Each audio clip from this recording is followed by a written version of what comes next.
Welcome to our channel. Today we're diving into a quick and easy guide on how to remove reactions from group messages on the Messenger app for PC. With the recent updates, this process has become smoother than ever. If you've accidentally reacted to a message and want to change it up, or simply clear the chat, stay tuned for these simple steps.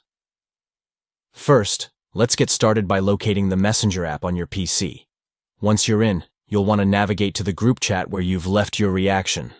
It's easy to get lost in the sea of messages, but just look for that familiar group name.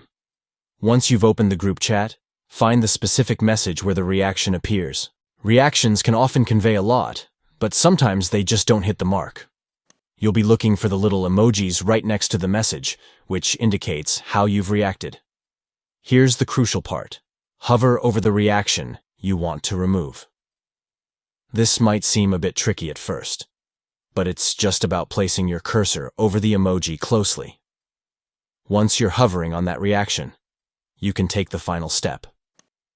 Simply click on the reaction, and just like that, it'll vanish from the message. And that's it. 4 simple steps to reclaim your chat space and remove those unwanted reactions. Thanks for watching, and don't forget to like and subscribe for more helpful tips.